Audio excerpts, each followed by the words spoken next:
पति की मौत के बाद खूनी महिला बन गई थी ये बेगम। कहानी जानकर खड़े हो जाएंगे आपके रोंगटे।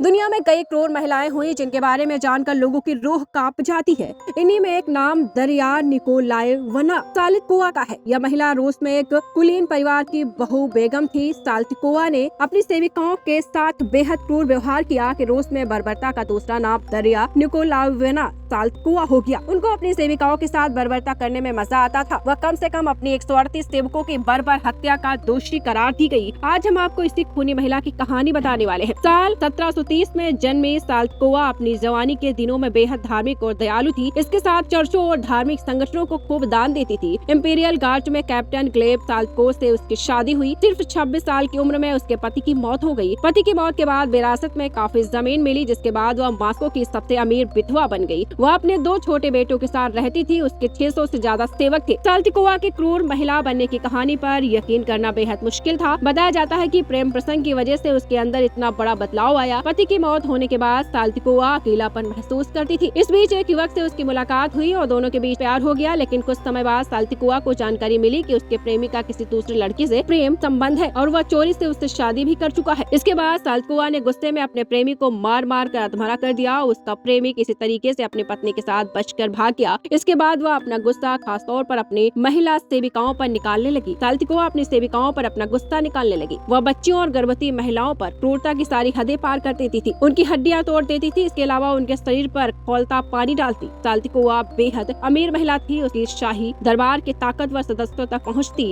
यही वजह थी कि उसके खिलाफ शिकायत हुई तो शुरुआत में उसको अनसुना कर दिया गया। जब पीड़ित महिलाओं परिवारों ने हंगामा किया तो वहाँ की रानी के पास शिकायत ले गए तो रानी ने साल्तिकोवा के खिलाफ जांच का आदेश दिया। उसे 38 सेविकाओं की हत्या का दोषी पाया गया। इसके बाद उसे आजीवन कारावास की सजा हुई और एक अंधेरे कमरे में जंजीरों से बांध कर रखी गई। उसको कैद करने के लिए बिना खिड़की एक लकड़ी का कमरा बनाया गया। 11 साल तक वह कालकोठरी में बंद रही और साल 1779 में उसको एक मोनेस्ट्री बिल्डिंग में भेज दिया। उसकी 27 नवंबर 1801 को 71 साल की उम्र में मौत हो गई।